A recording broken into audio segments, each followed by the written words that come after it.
Bah, écoutez, bienvenue à tous dans ce nouvel épisode de Revenus et Causes. Alors aujourd'hui, je reçois un entrepreneur qui redéfinit comment les équipes commerciales interagissent avec leurs clients grâce à l'IA. Donc, salut Paul, bienvenue. Salut Benjamin, merci pour ton accueil. Bienvenue ici. Donc, toi, tu es le cofondateur de Mojo, qui est notamment partenaire de Kobo parce que c'est une solution qu'on déploie pas mal chez nos clients Ouais, et qui est l'une des startups françaises les plus innovantes, entre guillemets, dans le domaine de l'IA conversationnelle.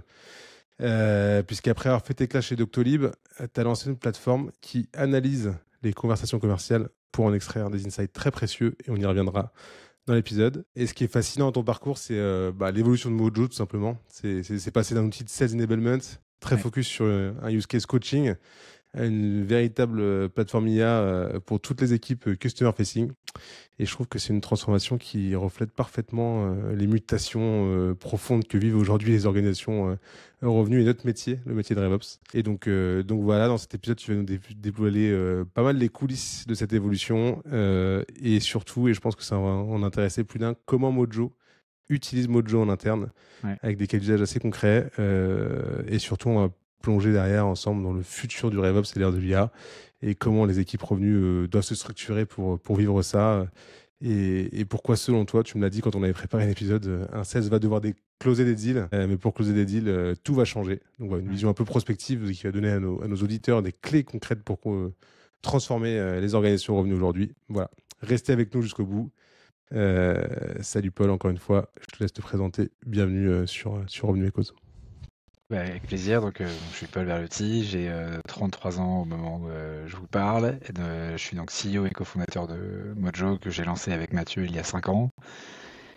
Euh, donc Mojo, tu l'as très bien résumé. On a créé une plateforme d'IA qui analyse des interactions commerciales, des interactions clients, c'est des emails, des appels téléphoniques, des visioconférences, des meetings physique, peut-être demain même des WhatsApp, des SMS, tout ce qui interagit avec le client.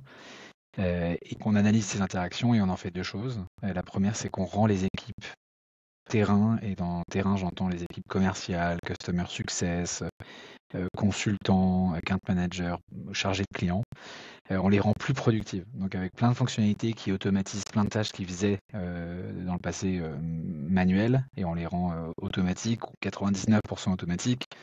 Des fonctionnalités qui marchent super bien, comme suggérer un email de suivi juste après une conversation, qui s'inspire du contenu de la dernière conversation ou même des dernières conversations, résumer chacun des rendez-vous, et pareil, hein, qui s'inspire pas juste du transcript, mais de toutes les interactions qui ont eu lieu dans le passé, ce qui est une petite nuance importante, jusqu'à même remplir automatiquement les champs d'un CRM. Donc là, je cite trois fonctionnalités, mais qui sont vraiment le quotidien de ces équipes. Et l'objectif de ce pilier productivité, c'est vraiment le gain de temps. Un commercial qui utilise Mojo, il peut gagner entre 5 et 10 heures de temps par semaine. Donc c'est énorme. Et ce gain de temps, évidemment, il en fait quelque chose, c'est qu'il va pouvoir passer plus de temps sur des sujets qui sont beaucoup plus impactants pour lui, qui sont être plus avec ses clients, être plus soit dans rencontrer des prospects, ou même être avec ses clients à délivrer la solution qu'il a vendue. C'est important de le dire, mais 77% du temps des équipes qui sont sur le terrain n'est pas de la vente, c'est du temps administratif. Donc c'est vraiment ça qu'on vient supprimer. Et la deuxième chose que Mojo permet, c'est, étant donné qu'on capte ce qui se passe maintenant sur le terrain, avec toutes les interactions qu'on capte, on peut en faire des analyses à l'échelle. Donc vraiment se dire qu'est-ce qui se passe si j'analyse les 10 000 calls, les 10 000 emails, les milliers d'interactions qui sont passées sur le mois, sur l'année, ou depuis que vous utilisez Mojo.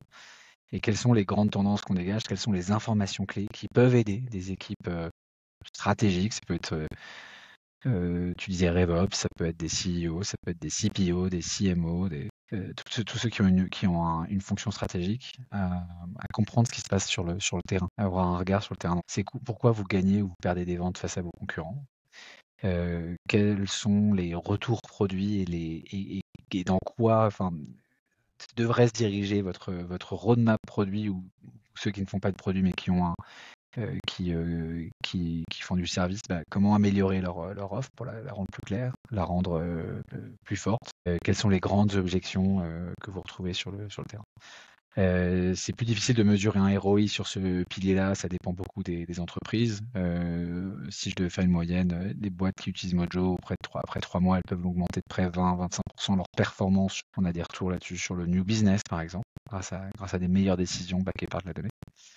Voilà, on est à peu près une soixantaine dans la boîte et on a près de 500 clients partout en Europe. Notre rêve, c'est de créer une boîte européenne qui rayonne internationalement et on y croit. Et je pense que cette vision, elle est encore plus vraie aujourd'hui en avril 2025 qu'elle ne l'était quand on a lancé la boîte. Mais c'était déjà important pour nous en 2020. Et je le disais un peu en intro aussi, tu t'as présenté effectivement tout ce que fait Mojo, mais pour nos métiers à nous, et je disais qu'on a des partenaires et qu'on bossait ensemble, mais c'est parce que c'est un enabler assez incroyable du métier de Revolve, parce que du coup, effectivement, on a toujours eu une complexité, une difficulté folle à demander à nos commerciaux de remplir un CRM de manière un peu structurée avec de l'information qui était du même niveau, qu'importe le profil du commercial qui le faisait. C'est sûr que sur ces sujets-là, pour notre métier, je parlais de révolution et de changement, mais ce que je pense vraiment, c'est quelque chose qui nous a simplifié la vie et quand on déploie des méthodes, des process, ça c'est vraiment supporté par ces outils-là d'IA qui nous simplifient la vie dans le déploiement. Donc voilà. Donc on y reviendra. Je pense qu'on va parler Ouais. pas mal de cas concrets Ouais. et je l'ai un peu introduit comme ça, avec notamment comment vous l'utilisez. Mais je te mentionnais aussi au début un petit peu l'évolution. Moi, ce qui m'intéresse, c'est on parle beaucoup de structuration et d'histoire revenue et dans ce podcast-là, moi j'ai bien envie que tu m'expliques aussi en fait, les différentes phases de croissance que tu as vécues chez Mojo entre le moment où vous avez lancé une solution de sales enablement et où vous en êtes aujourd'hui, quoi. C'est quoi les grandes étapes? Qu'est-ce que vous avez changé? Comment tu raconterais un peu l'histoire de Mojo? Ouais, bon, il y a plein de manières de raconter l'histoire. Il y a sur le produit, c'est sûr que on fait de l'IA depuis le début. On se cachait plutôt de le dire parce que ça voulait rien dire. Enfin, ça voulait un peu un bullshit word IA. Donc, ce qu'on faisait d'IA il y a 5 ans, c'était on transcrivait des conversations, on mettait par texte de la conversation orale et donc on transformait de la conversation. Et c'était ça l'IA qu'on faisait à l'époque. Il fallait quand même, les use cases qu'on avait trouvés là-dessus, c'était des managers commerciaux qui tapaient des mots-clés dans Mojo pour retrouver des appels ou des interactions intéressantes et qui coachaient leurs équipes. Et c'est le premier marché, le premier produit qu'on a créé. On a eu des très très bons retours. On est monté, on a grandi très très vite sur ce produit-là et dans le segment tech en particulier. Donc ça a vraiment lancé la boîte. Est arrivé ensuite la GenAI, que personne n'avait prédit, et évidemment nous non plus. Mais on avait des clients qui avaient Mojo depuis 2 ans et demi, et qui nous demandaient très régulièrement, mais qu'est-ce qu'on fait de tout ce texte? Comment on peut le structurer et en faire des rapports, et s'en servir au produit, et s'en servir en marketing, et peut-être même dégager des tendances. Et en fait, on restait sur ces conversations-là, on avait évidemment rien pour structurer ce volume de texte considérable. Et la GenAI est arrivée et c'est précisément ce qu'elle fait. C'est-à-dire qu'on peut maintenant envoyer ce volume de texte dans un LLM. C'est ce qu'on a fait au tout début. On a juste branché Mojo avec le LLM qui le permettait et qui était GPT. Et là, on a commencé à avoir des choses intéressantes qui résumaient des conversations. Aujourd'hui, c'est monnaie courante, mais c'était extraordinaire de le faire à l'époque. C'est ouvert d'autres cas d'usage. On a parlé d'autres sujets que juste du coaching et sales enablement, comme tu parlais. Mais on a commencé à toucher des sujets plus clés, la productivité des équipes, et même commencer à dégager des insights qu'on pouvait distribuer aux équipes stratégie. Et je dirais qu'aujourd'hui, on n'est plus dans une phase où en fait, on n'est pas simplement en train de brancher du transcript à un LLM, mais il y a toute cette techno-drague que nous, on développe, qui est si je dois le faire en 2 étapes, c'est contextualiser chacune des interactions qui se passent dans Mojo. C'est qui? C'est quoi? C'est qui le commercial? C'est qui le prospect? Dans quelle étape du cycle de vente? Est-ce que c'est un prospect? Est-ce que c'est un client? À quel moment il y a eu cette conversation? Combien de temps elle dure? Bref, contextualiser un maximum l'interaction en elle-même. Les insights, vraiment les résumer, résumer le plus finement et de manière la plus succincte, courte, chacune de ces interactions. Pour en dégager vraiment les infos clés. Et aussi structurer du contexte sur nos clients. Donc, que fait, quand je vous dis on a près de 500 clients, on a des boîtes comme Bouygues, Doctolib, Alan, boîtes tech, non tech. Que font-ils dans la vie? Quels sont leurs enjeux? Quels sont leurs concurrents? Quels sont les produits qu'ils vendent? Quelles sont leurs priorités de l'année? Et on est au début de tout ça, évidemment, on bosse beaucoup. Mais donc l'idée de cette technologie de RAG, c'est d'apporter encore plus de contexte pour que derrière, il y ait un output IA qui soit encore plus fort que si on branchait juste des transcripts à un LLM. Et en termes de structuration de tes équipes revenues là, dans ces phases de croissance, entre la première version entre guillemets du produit maintenant, tu dis que ça a grossi très vite. Vous êtes monté à combien de Ouais. personnes? Combien de personnes au revenu? On a grandi très vite, peut-être un peu trop vite. Du coup, je t'ai raconté l'histoire produit. Maintenant, l'histoire vraiment en interne, dans notre exécution, on a grandi peut-être un peu trop vite, comme pas mal de boîtes, hein, mais donc on a, grosso modo, on a recruté les mêmes personnes et on leur a demandé de faire ce que faisaient les gens qui étaient déjà dans la boîte pour continuer à grandir. On a vécu en 2023 un vrai tournant de marché où pendant qu'il y a eu cette phase de GenAI dont je te parlais, il y a eu aussi un gros retournement sur le marché tech où les boîtes ont arrêté de recruter ou même divisé leurs équipes, ont pricé à la licence, donc on a pas mal courbé le dos à ce moment-là. Et donc, il y a eu, on pouvait plus bosser de la même manière qu'on bossait. On a dû se forcer rapidement à changer de segment de marché, enfin à diversifier nos segments de marché. Donc on est sorti de la tech à marche forcée. On allait voir des boîtes qui sont plus établies. L'avantage qu'on avait, c'est que l'IA était en train d'exploser.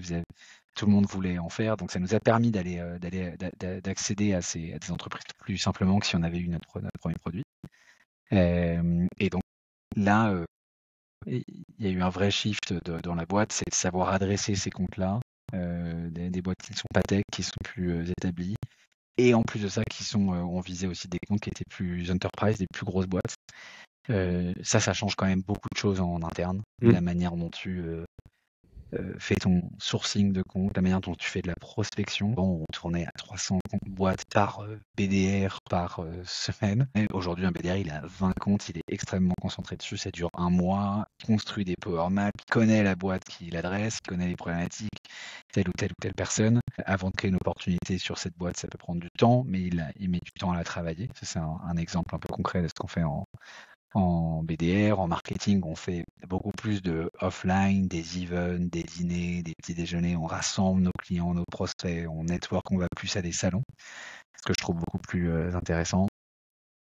Et sur le produit, je dirais que évidemment, on regarde toujours de la donnée, mais on prête une attention plus forte à ce que c'est que de la discovery qualitative. C'est vraiment être écouter nos clients. Quel est le problème qu'ils veulent résoudre? Quel est le vrai problème qu'ils veulent résoudre? Est-ce que c'est pas juste une conséquence?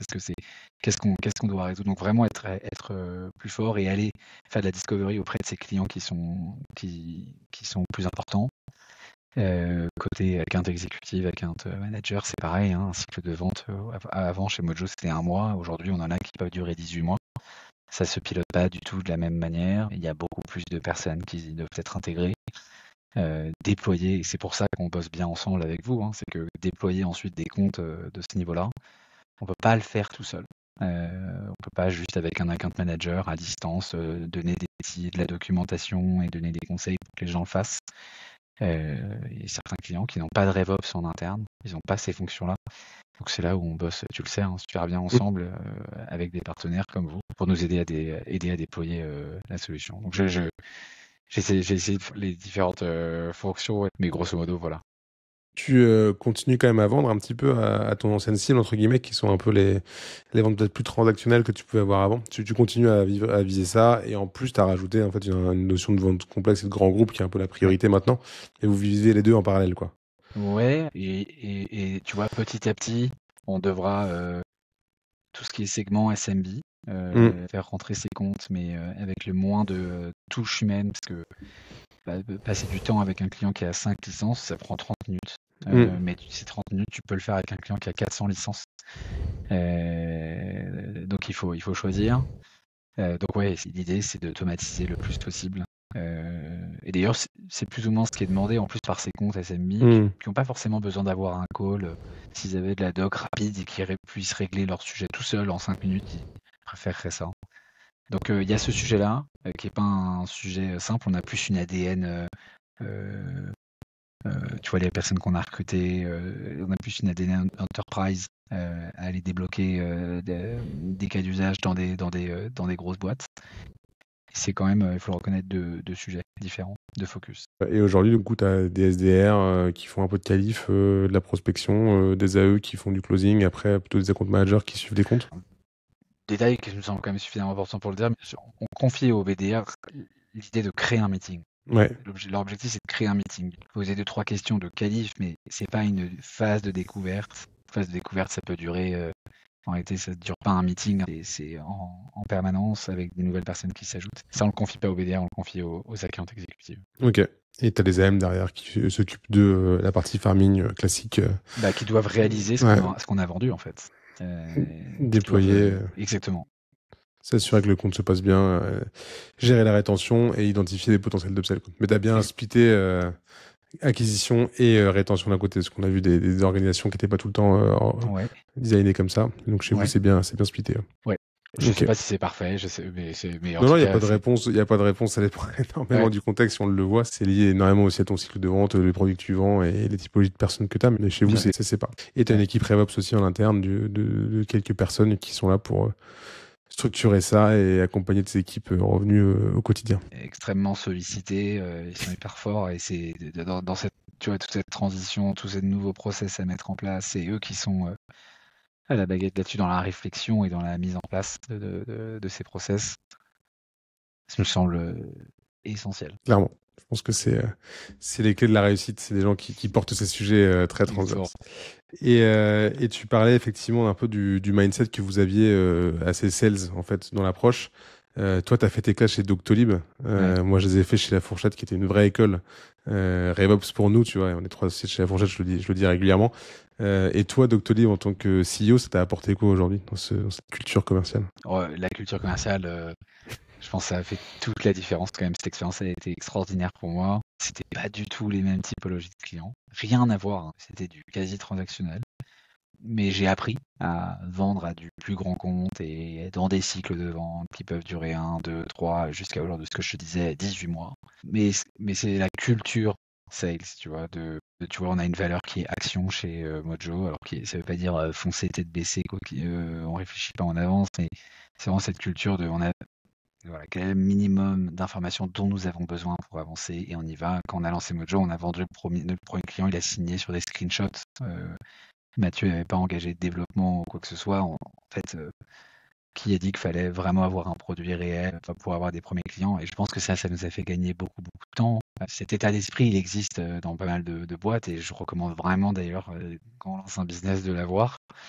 Mais c'est chez Doctolib que je l'ai appris. On a besoin d'un minimum d'informations, mais quand même de l'information et on y va. Culture sales, peut-être le fait si on a une proposition de valeur qui est claire et qu'on a des clients qui ont signé sur cette proposition de valeur et en sont contents, et d'être très de vivre avec ces commerciaux. Alors, enfin, dès qu'ils reviennent avec j'ai pas réussi à le signer ou ça, non, ça va pas le faire, c'est pas possible. Tu peux pas me dire que tu lui as dit, ok, 4 à 10 heures de gain de temps pour ces équipes, plus 20% de win rate sur le new logo par exemple. Tu peux pas me dire que ça les a pas intéressés. Et donc de vraiment défendre la valeur actuelle et d'encourager toutes les équipes, je dis avec BDR, account exécutif, account manager, à faire avec ce qu'ils ont. Je pense que c'est ce que Doctolib m'a beaucoup appris. Et dans la structuration aussi, peut-être sur le fait d'avoir déployé rapidement des profils un peu support RevOps dont on parlait tout à l'heure, c'est peut-être ça aussi. Tu l'as vécu chez Docto, tu as vu l'importance de ce que c'était. Évidemment, ils faisaient partie de l'équipe. On avait des commerciaux, des sales ops, et ça faisait partie de l'équipe. Je sais pas si on aurait pu. Enfin, chez Doctolib, tu vois, je l'ai vécu. Tu vois bien à quel point, et nous aussi, c'est la même chose ici. Ça te permet de passer des étapes. Tout ce que je décris, ils sont impliqués. Tu vois, je te disais, là, aujourd'hui chez Mojo, on bosse avec des partenaires. Le fait d'intégrer des nouvelles parties prenantes dans des deals qui ne sont pas des prospects ni des clients. Donc, je te donne un exemple hyper concret, mais d'intégrer des partenaires dans des cycles de vente, ça demande de rajouter des process parce qu'il faut savoir qui est les partenaires qui rentrent dans ce deal, comment on peut le mesurer, quel est son impact. Tout ça, tu peux pas avoir ces réponses-là si tu n'as pas de sales ops. Il y a une structure ça. Comment tu aussi animes un pipe avec tes partenaires, j'imagine, comment tu fais vivre ça au quotidien et comment tu animes tes commerciaux pour qu'ils aient l'info au bon moment quand ils sont en discussion. C'est une nouvelle passion pour moi en ce moment. Pour moi aussi. Et bah écoute, ouais, et dans ce shift-là, il y a sûrement quelque chose qui est très intéressant et c'est ça qu'on a envie de savoir aussi. C'est tu as la chance d'avoir accès à ton outil, Mojo. Et donc dans ce shift-là, dans cette recherche de la productivité commerciale et de l'efficacité, est-ce que tu as des exemples concrets de cas d'usage Mojo que vous utilisez chez Mojo et qui parleront à nos auditeurs? Nous, alors, on veut absolument pas être dans le syndrome cordonnier sont les moins bien chaussés, quoi. Donc on a des objectifs en interne d'être à la pointe de l'utilisation de nos produits. On a parfois des clients qui nous devancent, hein, qui ont tenté des trucs qu'on n'a pas encore tenté. Mais en tout cas, on essaye d'être vraiment au sommet. Ce que je peux te donner sur la partie productivité, les équipes, leur utilisation sur le terrain, c'est vraiment des use cases très simples, en revanche extrêmement efficaces, qui peuvent changer la manière dont des boîtes fonctionnent. On a une fonctionnalité qui permet de faire des résumés de chacune des conversations.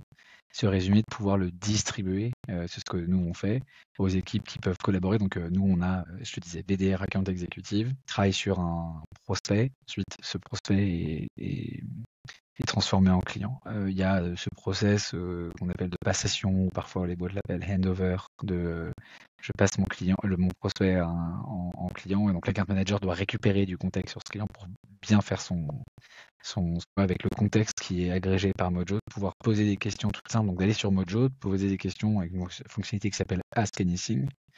Et donc là, l'account manager peut poser des questions sur le dernier call, l'opportunité en intégrale, même tout le compte, et donc récupérer du contexte. Ça, c'est des process qui existent dans les autres boîtes, juste c'est fait différemment quand elles ont pas Mojo.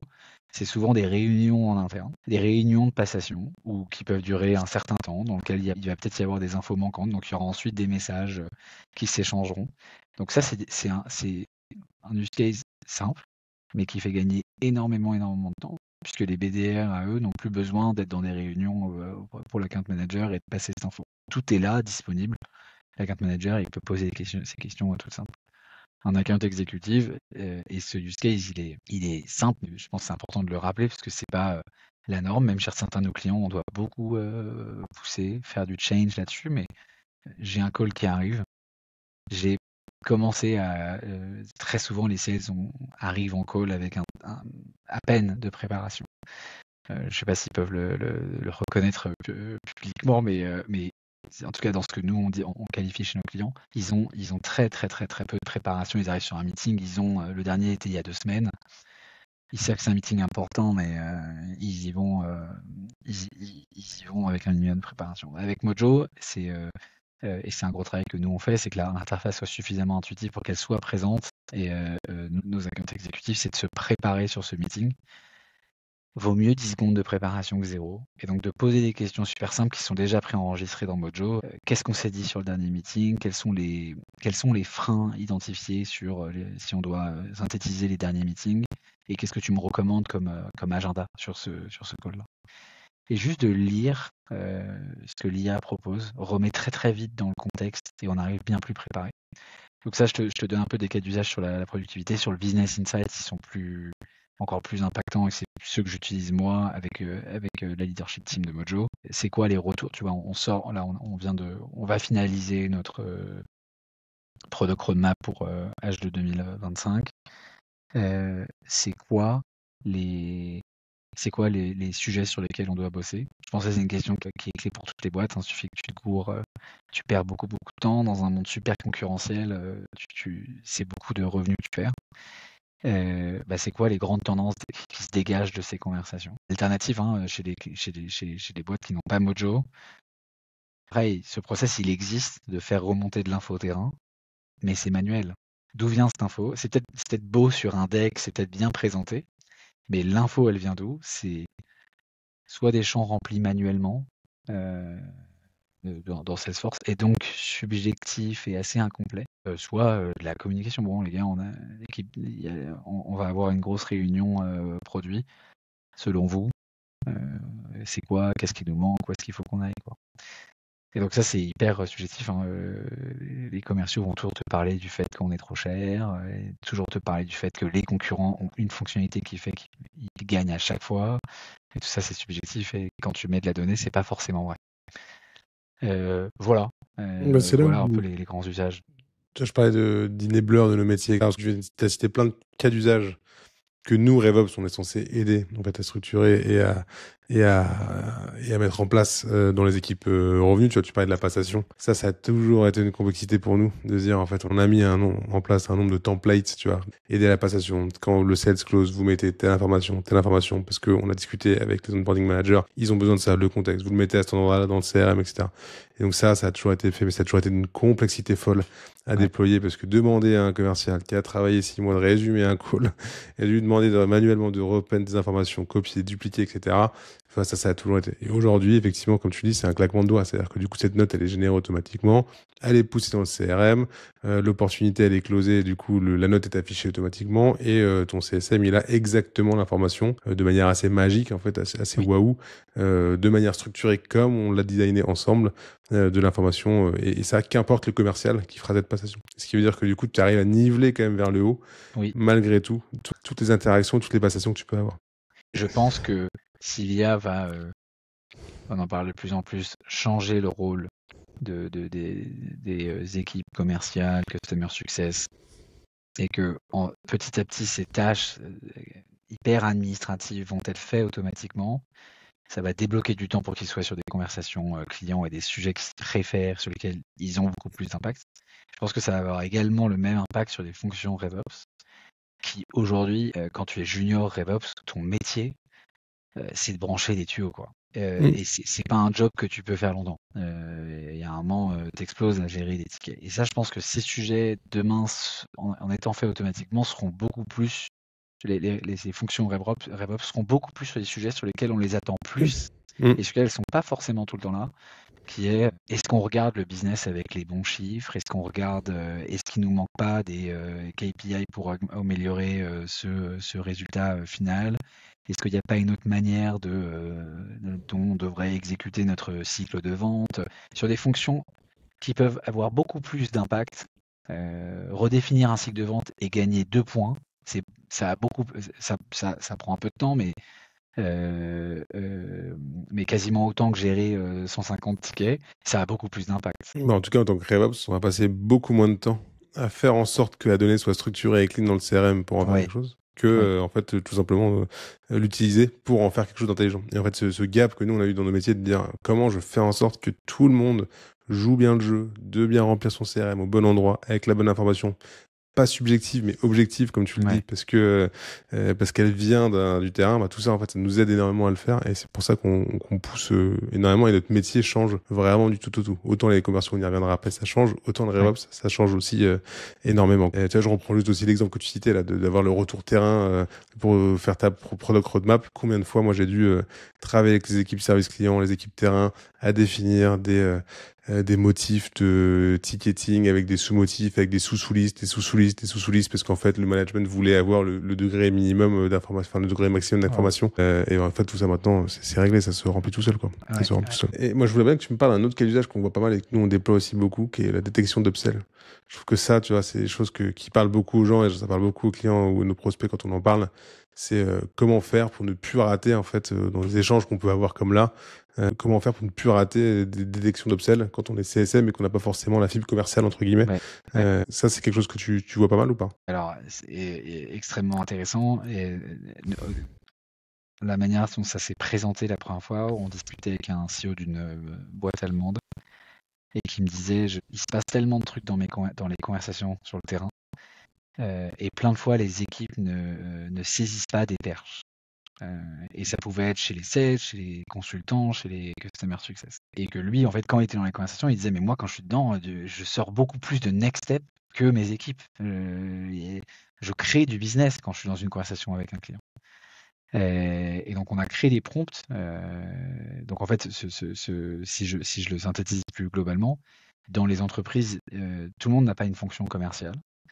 Dans les entreprises, les conversations clients avec des clients, ou les conversations clients, sont des mines d'or d'informations. Parfois, les clients se livrent sur des problématiques et l'account manager, le customer success ou le consultant, n'ayant pas de prisme commercial, n'étant pas le recul nécessaire, va laisser passer l'info comme si de rien n'était, et l'information va passer à la trappe. C'est ce fameux, c'est nos clients allemands qui voulaient résoudre ça.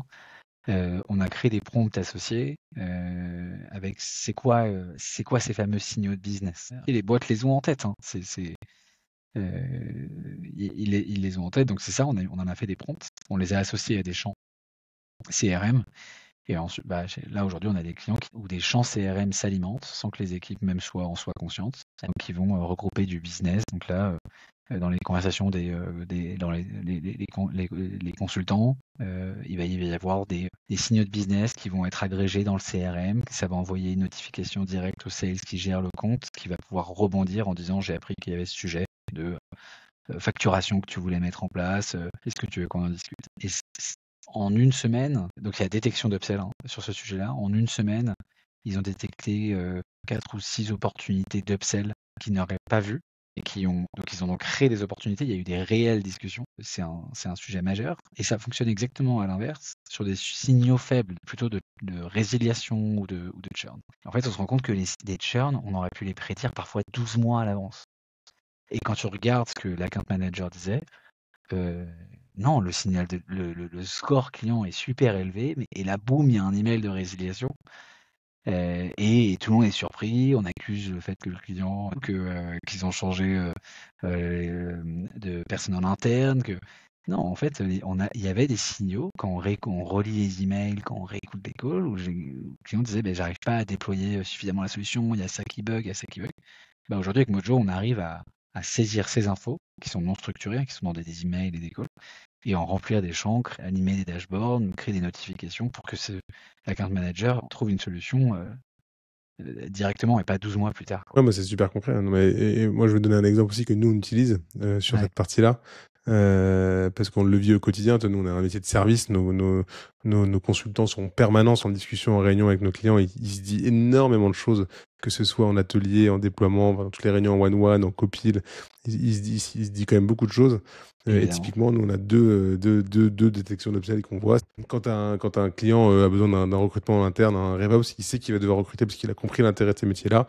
Automatiquement, nous, ça nous fait remonter, en fait, qu'importe à quel moment c'est échangé, on a une remontée d'informations. Le client a parlé de recruter un RevOps en interne. C'est le moment de l'accompagner, peut-être pour l'aider à trouver ce bon profil en interne, parce que ça nous arrive de le faire. Pareil, côté détection d'opportunités, typiquement pour du partenariat. Si un client n'a pas Mojo, je donne l'exemple puisqu'on parle ensemble, et qui parle d'un outil de recruiting pendant un atelier, automatiquement, c'est remonté dans le CRM et on a un petit peu cette vue-là de liste filtrée sur quel client a parlé de quel potentiel outil qui pourrait l'intéresser, sur lequel on pourrait l'accompagner pour pouvoir le déployer. Donc du coup, c'est quand même automatiquement remonté. Et nos consultants, au final, n'ont pas grand-chose à faire, si ce n'est en fait, parler et délivrer le maximum de valeur à nos clients. Et tout ça, automatiquement, est remonté. Notre seul intérêt, c'est de dire, vous voulez faire ça, ça tombe bien, on est capable de le faire et vous l'amenez au bon moment. Et donc ça fluidifie énormément la relation commerciale pour être dans la vente consultative à valeur ajoutée et plus du tout dans le pushy au moment. Donc c'est tu me ferais penser qu'on prendra 20% de chaque vente supplémentaire que tu feras. Avec grand plaisir. Si tant est que tu me rétro-commissionnes sur les autres. Est-ce que tu as déjà comme des use cases à l'inverse que tu pensais extrêmement puissants qui n'ont pas marché? Parce que en fait, tout n'est pas forcément magique non plus, quoi. Ouais. Je pense que alors c'est plutôt que avec le bruit qu'il y a sur l'IA, il y a des attentes clients et qui sont extrêmement élevées et animées notamment parce que tout le monde, toutes les boîtes qui font de l'IA comme nous veulent des clients et sont parfois tentés de survendre pour faire du bruit. Je pense que il faut un des use cases sur lequel il y a une attente trop élevée des clients et du coup de la déception, c'est sur tout ce qui est coaching. C'est-à-dire que l'IA, en étant dans mes conversations, va pouvoir dire à mes commerciaux qu'est-ce qu'ils auraient dû mieux faire. Et en fait, il faut voir le truc. Donc ça, aujourd'hui, non. Surtout sur du B2B, peut-être sur du B2C. Et si je veux appuyer mon argument, le coaching, c'est quoi? C'est deux choses. Je suis capable de comprendre que Hugo est pas bon là-dessus, et je suis capable de lui donner un conseil pour qu'il s'améliore là-dessus. Selon nous, si l'IA est capable de faire ça, ça veut dire qu'elle si elle est capable de faire ce que je viens de raconter, ça veut dire qu'elle est capable même de le faire elle-même. Et aujourd'hui, non, personne n'aurait l'idée de lancer une vente B2B avec un robot IA. Les prospects très très vite détecteront que c'est un robot IA. Et en fait, parce qu'il y a tellement de subjectifs, de sujets difficiles à rationaliser comme créer de la relation, créer du réseau, créer de la confiance, de la sympathie. Ça, c'est tellement subjectif et que c'est dur pour l'IA de savoir le mesurer et ensuite même de très très bien le faire. Et donc c'est sur ces sujets de coaching où aujourd'hui je pense qu'il y a beaucoup de solutions qui s'annoncent comme on est capable de le faire et il y a beaucoup beaucoup de déçus. Et ça c'est un use case sur lequel ce que en revanche l'IA peut faire très facilement, c'est quelle est la méthode de vente que vous appliquez dans votre cycle de vente? Est-ce qu'elle est appliquée? Oui, non. Et qu'est-ce qu'il en ressort de cette méthode? Ça, c'est déjà extraordinaire et elle est capable de le faire. Mais je pense que les attentes sont là parce que c'est partout. Tout le monde dit oui, je te jure que c'est possible. Et non, aujourd'hui, je préfère être honnête et dire qu'on n'est pas à ce niveau-là. Et du coup, dans le futur, est-ce qu'il y a des cas d'usage que tu aimerais implémenter, que tu n'arrives pas encore à implémenter? Vous avez déjà identifié des choses qui vont arriver Je pense que c'est plutôt sur des sujets produits. Il y a deux choses. Nous, de continuer à nous améliorer sur détecter dans les interactions, soit une interaction ou toutes les interactions, des insights qui font de plus en plus la différence. Tu vois, d'être capable de dire, de détecter des choses extrêmement précises. Donc c'est tout ce travail que nous on est en train de faire. Un excellent insight, il te mène, en lisant, tu passes à l'action. Il doit t'appeler à l'action. Donc il y a ce sujet-là, sur lequel on délivre quand même très très bien sur les objections, les retours produits, l'analyse de la concurrence, mais d'aller encore plus loin, de couvrir plus de cas d'usage. Et la deuxième chose, c'est de pouvoir les délivrer autre part que sur notre plateforme à nous, que quelqu'un qui utilise Gemini ou quelqu'un qui utilise ChatGPT puisse mettre, ou une plateforme comme Dust par exemple, ou Glean, puisse avoir accès à ces insights que Mojo analyse et fait émerger, puisse y avoir accès sur ces plateformes. Ça, c'est un gros boulot. Intégration CRM peut-être un jour aussi? Tu veux dire, je sais pas, avoir un petit peu d'accès à Mojo directement depuis Salesforce ou depuis HubSpot pour t'aider à... C'est quelque chose que vous avez en tête? C'est des bons sujets. Aujourd'hui, on a une grosse partie de nos clients qui sont sur Salesforce, d'autres sur Dynamics, d'autres sur HubSpot. Ça nous mènerait à renoncer à ces clients-là. Et nous, ce qu'on se dit, c'est plutôt... on voit plus d'opportunités à aller, tu vois, à aller délivrer sur ce dont je te parlais, que de faire un focus sur un CRM. Parce que si tu fais une intégration profonde avec Salesforce, tu ne le feras pas avec HubSpot. Enfin, on n'a pas aujourd'hui les ressources, c'est pas réaliste à notre taille de boîte de se dire. Donc ça serait un choix et donc renoncer aux deux autres. Ok, donc tu veux plutôt toucher le plus de personnes possible et focus tes efforts là-dessus, quoi. Oui. Après, j'ai pas peur de renoncer à des parts de marché pour pouvoir nous concentrer sur des cas d'usage précis et délivrer une valeur énorme là-dessus pendant que tout le monde essaie de tout faire. Mais j'ai l'impression qu'aujourd'hui, on n'en est pas encore là. Non, il y a encore un peu de... Il y a encore un peu de marge, ouais. Il y a un troisième sujet que je voulais aborder avec toi, mais on a commencé à le toucher du doigt. Effectivement, c'est le changement du métier de sales, de commercial, en tout cas de personne customer facing. Comment tous ces outils-là les aident à être bien meilleurs. Et tu me l'avais dit, je l'ai dit en introduction, quand on a préparé l'épisode, un sales aura toujours besoin de closer des deals, mais tout va changer pour l'aider, en fait, pour arriver à faire ça. On voit beaucoup de réticence aussi à un moment donné au changement de... est-ce que les sales vont être remplacés par l'IA, etc.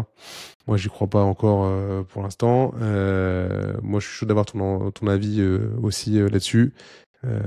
Comment tu vois un peu ce changement-là côté commerce? Ouais, tu le dis très bien. Je pense que l'objectif pour les fonctions commerciales restera toujours le même, c'est-à-dire faire de la vente, enfin faire des ventes et faire du résultat.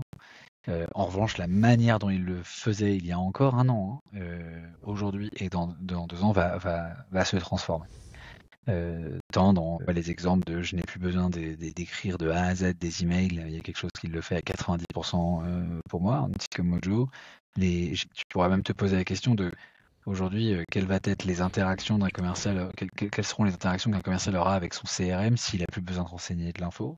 Regarde à ce cas d'usage qui est énorme. Avant de lancer un appel de prospection, les tâches qui sont faites par un commercial pour se dire je vais appeler quelle boîte et je vais appeler qui dans cette boîte et je vais lui dire quoi.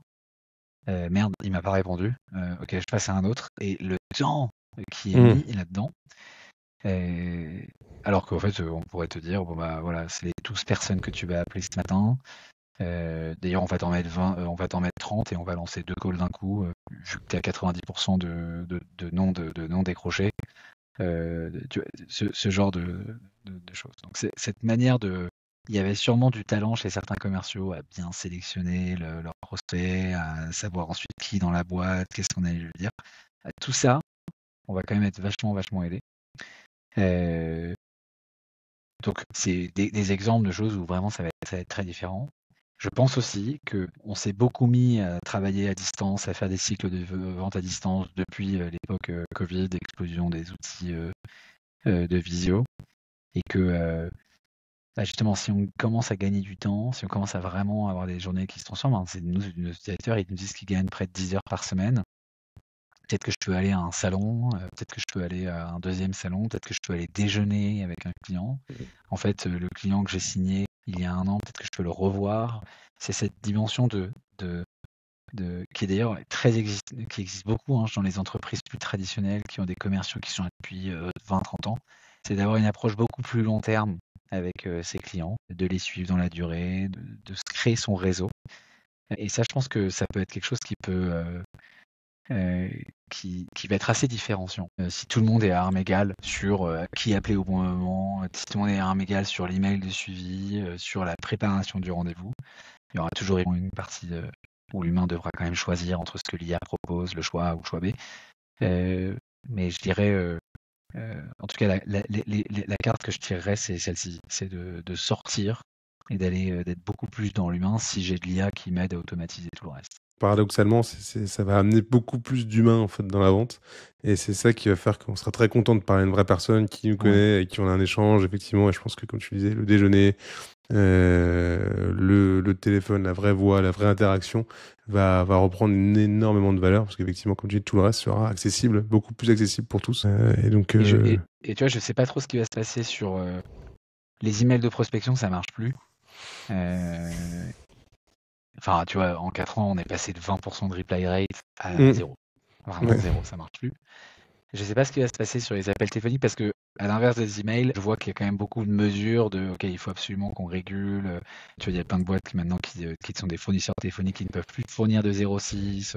Donc peut-être que ça va être protégé par de la réglementation et qu'on pourra toujours utiliser le téléphone. Mais peut-être que aussi, ce sera tellement saturé de bots IA qui nous appelleront dans tous les sens que les gens ne répondront plus et que le seul moyen d'aller les voir, c'est drôle, mais c'est peut-être vrai, faire du porte-à-porte dans les bureaux. Et j'ai des exemples d'utilisateurs ou de gens que je connais qui le font réellement. Ils vont voir un client qui est dans cette tour-là. Il y a 2 autres boîtes qui sont prospects qui sont dans la même tour. Je tente. Et peut-être que c'est ce genre de truc. Donc, ce que je disais, des déjeuners, réseau, salon. Et pourquoi pas ce genre d'initiative. C'est très cyclique parce qu'on le voit. Enfin, je citais le cold call, là, donc là, les appels de prospection revient quand même beaucoup à la mode depuis 1 an ou 2. On revoit beaucoup de messages autour de ça parce que ça s'était un peu perdu avec les outils d'email d'automation et de prospection par email. Mais effectivement, en fait, on a l'impression que c'est très cyclique en arrière. On revient en fait à des méthodes de vente très humaines qui sont de plus en plus efficaces parce que moins accessibles. Voilà, c'est comme la mode en fait. C'est cyclique. Et donc toi, on le voit aussi pas mal. C'est quoi les freins que tu observes chez les boîtes qui veulent implémenter l'IA? Et je pense qu'en plus, c'est intéressant parce que tu as bossé avec des boîtes tech, tu bosses beaucoup avec des boîtes tradis. C'est quoi? Comment tu vis ça au quotidien? Alors, nous, je dirais que le frein principal, c'est donc Mojo, pour que ça fonctionne, on enregistre des conversations pour les retranscrire. Et à partir de ce transcript part tout ce que je suis en train de raconter, toute la magie que Mojo peut faire. Il y a des profils, les profils commerciaux expérimentés notamment. Ils n'ont pas envie d'être enregistrés parce que pour eux, être enregistrés, c'est on va réécouter, on va me fliquer, on va me juger. ce qui est pas du tout le cas, mais en tout cas qui est le frein majeur pour nos clients, enfin pour nos prospects. Donc, au bout d'une semaine, quand on rentre, au bout d'une semaine, tout le monde se rend compte que personne ne fait ça. Et donc je dirais, pour parer ça, c'est pour ça que nous, sur le pilier de productivité, on en fait une priorité et d'être le meilleur ami de ces gens-là. En une semaine, ils doivent se dire, c'est incroyable le temps que j'ai gagné. Si on n'est pas leur meilleur ami, ils diront alors cette équipe dirigeante, je ne veux pas utiliser. En réalité, ils ont quand même le pouvoir de décision parce qu'ils sont 150 et les dirigeants ils vont pas dire ok, bah, c'est la porte, c'est Mojo qui peut sortir. Et donc nous, notre mission, c'est de devenir le meilleur ami de ces gens-là. Et si on l'est pas en une semaine, on sortira. Donc c'est pour ça qu'on a énormément bossé sur ces fonctionnalités de productivité, parce que si on n'est pas dans les conversations, on ne peut pas faire ce fameux deuxième pilier de fournir de l'insight stratégique à des équipes stratégiques. Et ça, je dirais que ça, sur les 4-5 dernières années, ça a considérablement changé. Quand on était un outil de coaching, c'était vraiment la nature de Mojo de réécouter des calls. Ça faisait, pour le coup, on ne pouvait pas rentrer dans ces boîtes-là. Aujourd'hui, de dire à des gens, tu vois, le CRM, ce truc dont tout le monde te parle et t'en as marre de l'utiliser, enfin, ça ne sert à rien pour toi et tes boss te demandent de le remplir et ça te barbe, c'est vos raisons d'embrouille entre vous. On va le faire pour toi. Tes emails dessus, on va le faire pour toi. On va t'envoyer un petit email de préparation de rendez-vous, genre 10 secondes avant que tu pourras lire 10 secondes avant de rentrer dans un rendez-vous. C'est beaucoup mieux que rien. Voilà, dès que tu rentres, dès que tu commences à les servir eux, bah t'es rentré. On le voit, hein. Déjà le CRM, à l'époque, c'était aussi un peu plus compliqué sur ces profils-là plus expérimentés dont tu parles, parce que c'est aussi leur force, tu vois, leur valeur ajoutée d'avoir leur carnet d'adresses. Donc le partage dans un CRM à tout le monde, c'était déjà aussi un gap. Ouais. Mais je trouve que l'approche de dire, effectivement, c'est ce qu'on faisait aussi, c'est pas pour te fliquer, c'est pas pour que tu partages ton carnet d'adresses, c'est pour t'amener énormément de valeur que tout ça est fait. Et quand tu arrives à le faire, je pense que tu embarques quand même une bonne partie des gens, une fois qu'ils ont eu ce fameux aha moment, cet effet waouh de ok, ça me change quand même ma vie. Et le gain est plus fort que le risque, entre guillemets, que je prendrais à partager mes calls, quoi. Oui, évidemment. Et tu le vois vraiment beaucoup moins dans les boîtes de la tech, c'est beaucoup plus facile, c'est beaucoup plus... Oui, c'est des gens plus jeunes qui adorent les feedbacks, qui sont plutôt dans une période de leur vie où ils ont tout à apprendre, et ils veulent à fond progresser. C'est pas du tout les mêmes. Et selon toi, du coup, entre une boîte qui réussit son adoption IA, parce que là, tout le monde commence à y aller quand même, on sent que ça devient vraiment une priorité pour vraiment beaucoup d'entreprises, et c'est normal. C'est quoi une adoption IA réussie versus une entreprise qui arriverait moins? Tu veux dire, est-ce que c'est quoi les résultats ou c'est quoi la méthode? Qu'est-ce qui fait que tu réussis en fait ton adoption IA, ou qu'est-ce qui fait que tu plantes en fait plutôt? Je pense que chez les boîtes dans lesquelles ça marche systématiquement, c'est quand ça vient de tout en haut. Ouais. Je te cite l'exemple de AXA ou de Bouygues, ce sont des boîtes où on arrive par tout en haut. Et c'est pas une équipe RevOps de la filiale X qui tente un truc de son côté et qui veut prouver des résultats et ensuite remontera en disant regardez ce qu'on arrive à faire. Je dis pas que ça ne marche pas, mais je dis que en tout cas on le voit beaucoup moins bien marcher que quand ça vient de tout en haut et j'ai pas encore rencontré le CEO d'AXA évidemment, sur les filiales. Ça vient du duo de la filiale et il y a le directeur innovation du groupe qui est là et qui est bien au courant de ce qui est en train d'être mis en place. Donc voilà, et ensuite ce que je te disais, d'être super accompagné dans le change management, nous par des intégrateurs, tu vois, sur les deals sur lesquels on bosse ensemble, d'être physiquement là, expliquer le pourquoi aux équipes, qu'est-ce qu'elles vont gagner, qu'elles ont le choix. On va tester. Je suis pas un expert sur le change management, mais voilà ce que je vois fonctionner, quoi. Donc, ouais, moi je Je rajouterais un truc aussi, c'est la qualité de la donnée en entrée. C'est-à-dire que du coup, la data, et je prêche un peu pour nos paroisses, mais c'est-à-dire que globalement, si ta donnée, quand même, malgré tout, en entrée n'est pas super structurée ou accessible à tous ces outils d'IA, on le disait, c'est-à-dire qu'effectivement, tu peux même pas recorder des calls, ça ne sert à rien. Et c'est pareil pour toute la partie analyse de données, etc. Et j'en parlais avec le CRO Ludovic Dalan, qui, eux, avaient une culture de la structuration de la donnée en amont, une culture de la transparence. Oui. Déjà présente avant tous ces outils-là, mais pour eux, c'est du pain béni. C'est-à-dire que du coup, tout est accessible, tout est structuré, tout est écrit, tout est partagé.